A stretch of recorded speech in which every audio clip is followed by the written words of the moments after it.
Call the meeting to order. We'll start with our last item, R7. Conduct a public hearing to adopt a resolution which denies general plan amendment number 10-002. Mr.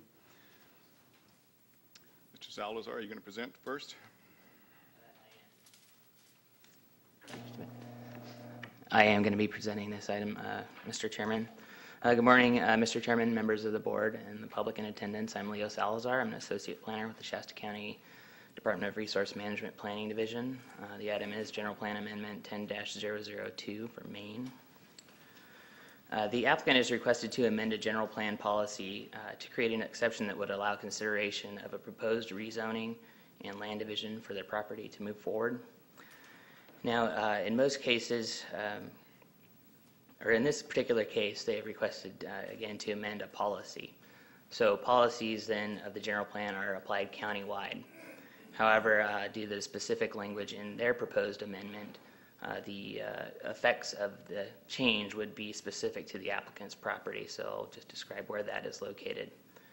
The property is in an island of county jurisdiction located entirely within the boundaries of the city of Reading.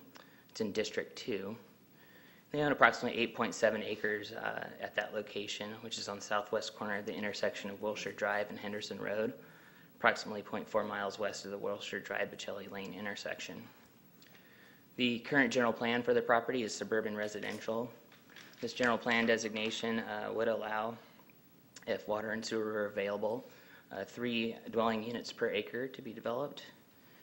The property is currently zoned interim residential. This zone district carries a 5-acre minimum. Now, the reason that the interim residential zone carries a 5-acre minimum is based on a community organization element policy of the general plan and the specific policy that the applicant requests to be amended. Policy CO-K maintains that undeveloped lands in suburban residential and urban residential designations be maintained in parcels of at least 5 acres until public water and sewer services are available, at which time development densities of 3 to 16 acres, as anticipated by the general plan, may be allowed. This policy prevents inappropriate low-density development on lands that provide opportunities to accommodate future growth in an orderly development pattern in areas that are best suited and properly situated to take advantage of urban networks and services, and to facilitate the orderly and cost-effective expansion of these networks and services. This policy also discourages the proliferation of individual wells and on-site septic systems in more densely populated areas and areas intended for higher density development in the general plan. The proposed amendment would create an exception that would apply to parcels that are less than 10 acres in size and that are completely surrounded by an incorporated city. If it were to be approved, the land division proposed by the applicant would divide their land into approximately 6 1.45-acre parcels. Currently, only one area exists where lands meet the criteria of the exception. And while there are upwards of 10,000 acres of suburban residential and urban residential designated land where water and sewer are not currently available, or where extension of such services to serve a small land division would be costly relative to the number of parcels that may be created by a proposed subdivision. All of these lands, consequently, would not qualify for the proposed exception. In other words, there are any number of landowners and parcels who are in a similar situation that would not be able to subdivide under the proposed policy change. On May 10th, 2011, the Planning Commission considered the applicant's proposal and recommended that the Board of Supervisors deny the proposed general plan policy amendment. In making that decision, the Planning Commission found that because the exception requested by the applicant would allow significantly lower density in an area planned, designated, and zoned for higher density use, it conflicts with many community organization section objectives and policies, which work in concert with other elements of the general plan in accommodating future growth, and would preclude the orderly development of the general plan on the affected parcels. The Commission also found that the proposal would conflict with the implementation objectives of the general plan because the proposed exception would apply only to the applicant's land and potentially a small neighboring property. It would also set precedents for modifying the general plan in response to short-term and narrow interests, and would be contrary to the principle of the consistent and equitable application of development policies throughout the county. Based on those findings, the Planning Commission recommended that the Board of Supervisors conduct a public hearing and adopt a resolution denying General Plan Amendment 10-002 based on the findings listed in the resolution that's attached to the board staff report. I'm available for any questions you have. Thank you, Mr. Salazar. Any questions of staff at this time? Seeing none. And I guess we will open the public hearing.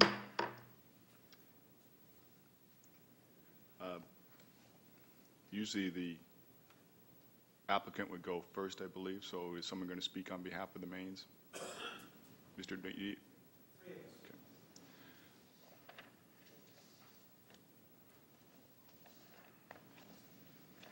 Good morning. Thank you for the opportunity to speak. You are? Chairman Modi and Board of Supervisors, my name is Stephen Main. I am a resident of 3165 Wilshire Drive. I'm a 20-year veteran of the Anderson Union High School District as a teacher, and my property at 3165 is adjacent to the property in question on the western border. A little bit of history about our home and the property. My mother and father and I, when I was 4 years old, my brother Andy, when he was 6 weeks old, moved to Wilshire. We're involved in the early development of that area.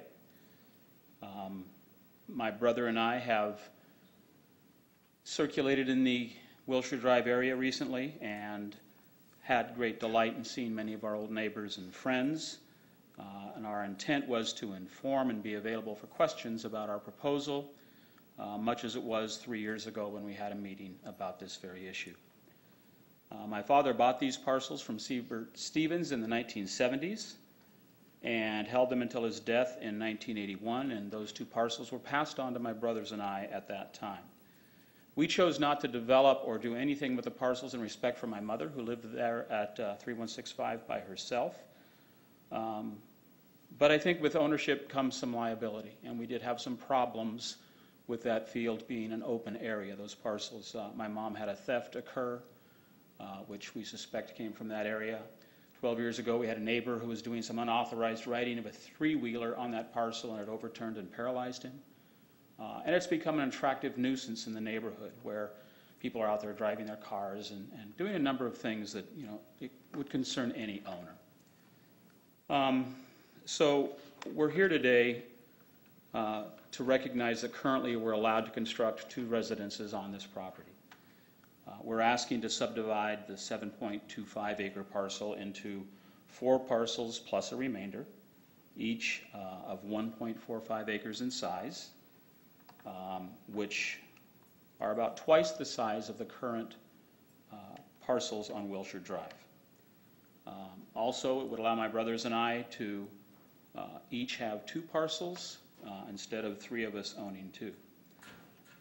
The reason I'm here today is that as a resident of Wilshire Drive, what's most important to me is to be a steward of our wonderful neighborhood. I want to be especially sensitive to the residents we have. I want a future vision that's consistent with the neighborhood as it is. And as a resident, you know, I want that neighborhood to continue in the wonderful fashion that it is. This proposal does those things. I want it to be developed wisely, and we're asking that this property be developed as a large lot, low density buffer to the residences on the western border. For my brother and I, it has been a valuable insight for us to walk the neighborhood, talk with many of our old friends and neighbors, and it's been insightful and valuable. We've enjoyed the relationships for many years. We want to continue those relationships. We want to develop the land wisely. And to tell you a little bit more about our visits with our neighbors, I'd like to introduce my brother, Andy Main. Any questions? Not this time. Thank you. Thank you, Mr. Main.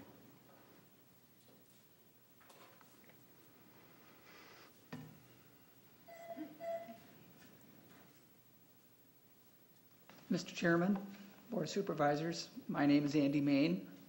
I am one of the owners of the property that is under question here. Thank you, Steve, for your words.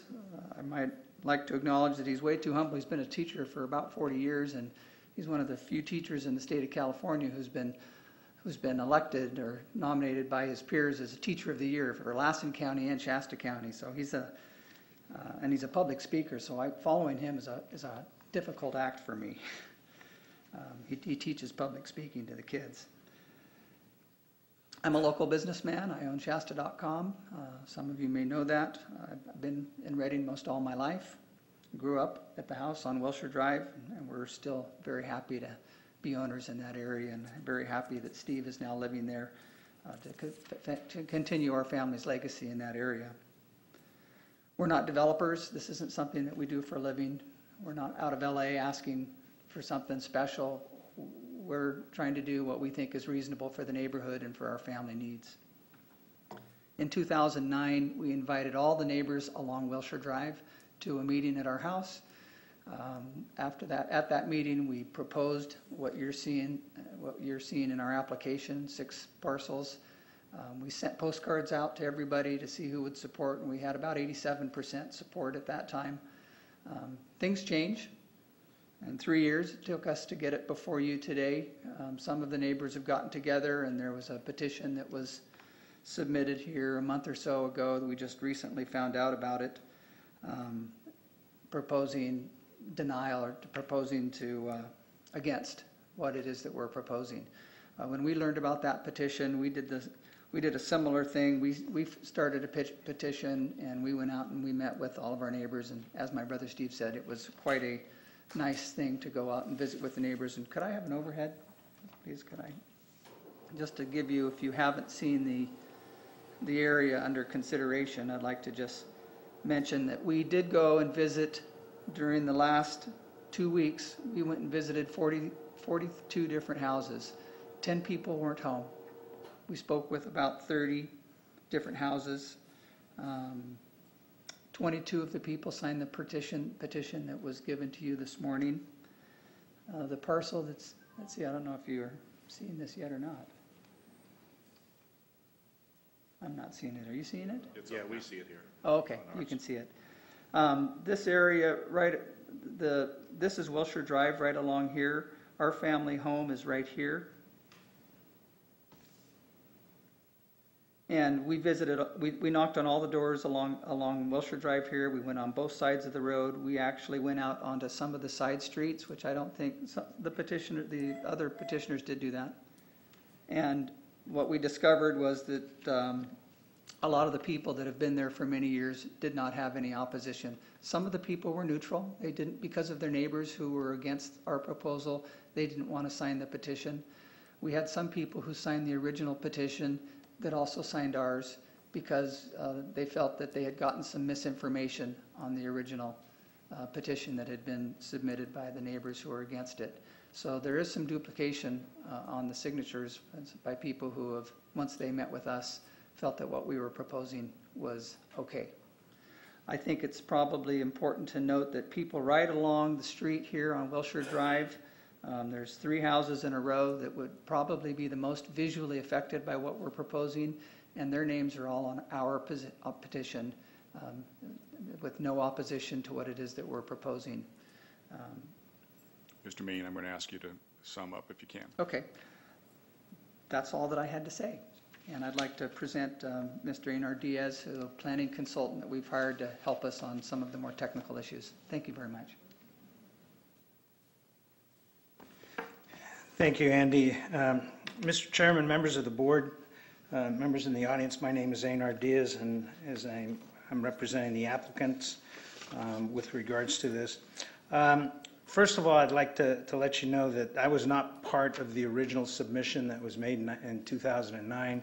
I was hired by the applicants back in the summer of 2011 due to some fiscal constraints. I was no longer under their retainer after September of last year.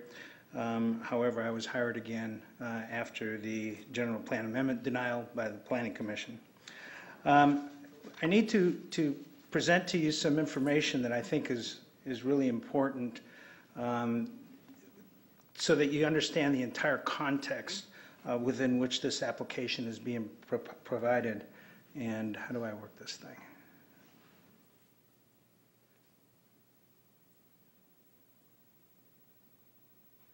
Okay.